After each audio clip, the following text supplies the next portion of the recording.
is if you have a question, raise your hand. I'm told that there will be microphones.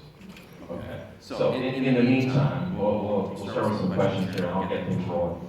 So, Jack, as a member of the British Empire, congratulations on the Canadian accent, by the way. Well done.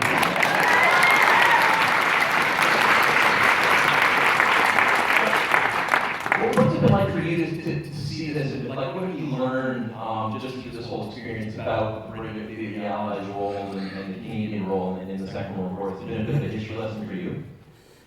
Yeah, I knew nothing about the Campex facility before starting this, and it's an amazing thing that Canada did just in that instance. And looking into the whole history of everything that Canada did, it's an exceptional role that Canada played in the victory in World War II. So, yeah, that was a fascinating thing for me.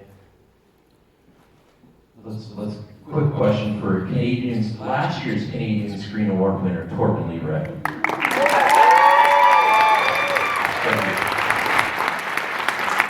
Franz Faber is a galvanizing figure. He's supposed to be the enemy, you're supposed to hate him, and yet there's so much humanity to him. And seeing that struggle, especially in this last episode, like, was he going to do it? Was he really going to sacrifice himself? He's been fascinating to watch over the past 3 seasons. So as an actor, what's it been like having these scripts come in and seeing the way that this guy changes and the questions that he has about himself and what's right? It was the most amazing, is it not? Hello. Hi. It was just the most amazing journey I ever got to be on, to be honest. Like, in season 1, the whole thing started out like it was a little gas roll. I flew in and out of Budapest, and I had I think it was 1 week of work, a bit more than 1 week of work. And Mark and staff developed a lot of trust, as did the underwriters when they saw what was happening with the character when he came to life. And I have to say thank you to all my amazing cast members who have been so welcoming. It was just amazing. And then they got in contact with me about season 2 and said that they wanted to explore Faber a bit more. And then I just couldn't believe what happened. Like, every script that was coming in, it was just amazing. I mean, in season 2, it very much explored like his private life, like the aftermath of what had happened to him and his wife. And I was so glad to see how the whole Sabine plot also was evolving. And then season 3 has just been the most amazing thriller roller coaster. To be honest, the character here, it was sometimes even hard for me to keep track of why he would do things in a certain way. The scripts were becoming more and more tricky in that way, but it was just, they made me full cast member with that season. I wasn't a guest anymore, I was a member of the gang, and I was so thrilled to be on their side.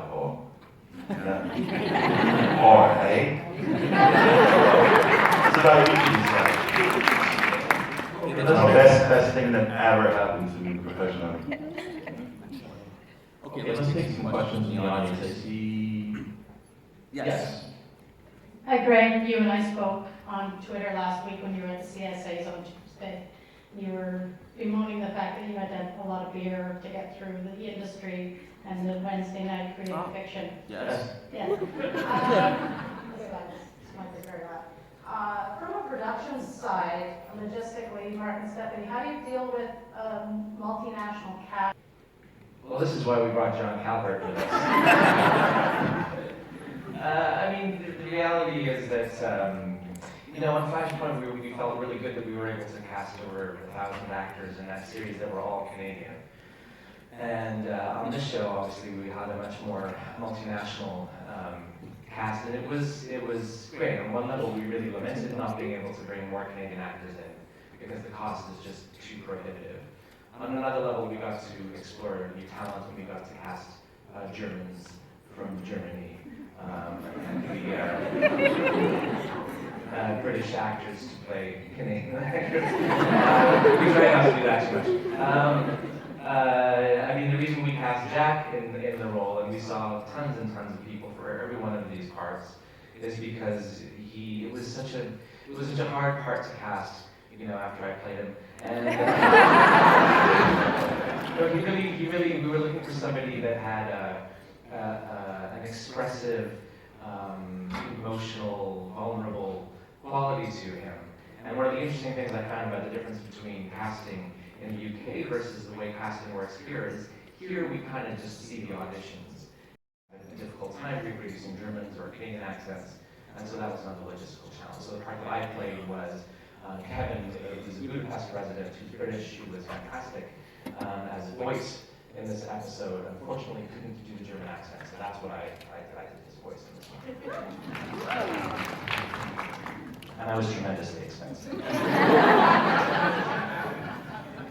That was a great question. Over here on the right. Yes, my right. First of all, holy crap. Absolutely amazing, what an emotional roller coaster. Thank you. I just want to ask Mark and Steph, you guys have created such characters full of light and love, and we've had to say goodbye to so many of them. What does that feel like to write and to plan for their deaths? And for the cast as well, do you feel that absence on set? How does that feel like? Or should I say, how does it taste like? How does it smell like? I think we wouldn't be doing justice to the gravity of the subject matter.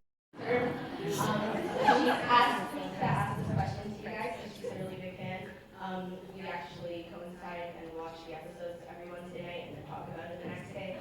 So it's pretty cool. She wanted me to ask you what was the hardest scene to film, whether it was due to the emotional aspect of the specific scene or any other external factors that had to deal with all of that fun stuff.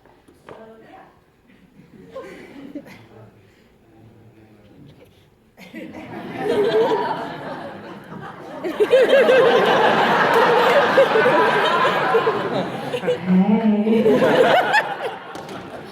It's weird, there's like a delay. I feel like I'm in a stadium. I remember when I read The Hunt, I don't remember which number it was, which episode it was, 7? Yeah. I remember seeing that moral dilemma. So what do you do for the bigger picture, and what do you sacrifice in terms of your moral compass? And that was a hard one to even read, and let alone shoot, because you, as you know, as an actor, or even when you see television, you project yourself in a moral dilemma, and you wonder what you would do.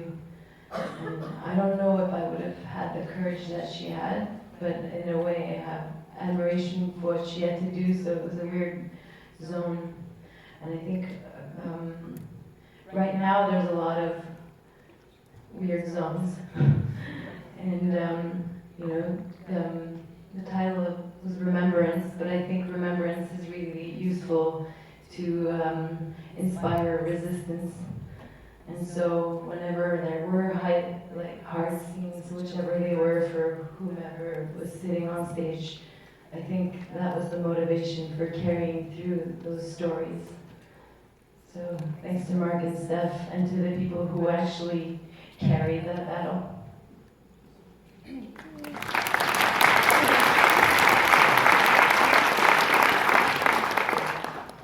While you've got the microphone in your hand, the scenes between Aurora and Faber, beginning with the second season in the train car, were amazing. I mean, the electricity between the two of them. I feel as though if the war wasn't going on, they would have had like a torrid love affair or something.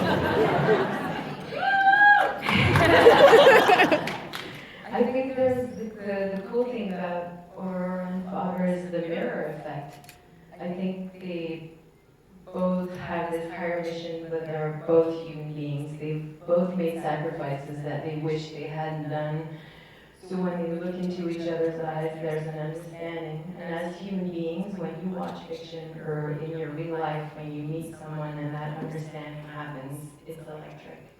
So I don't know if it's erotic. I think it's higher than that. I think it's a kind of recognition that everybody needs in their lives. And to me, that was the beauty of of those two characters getting together?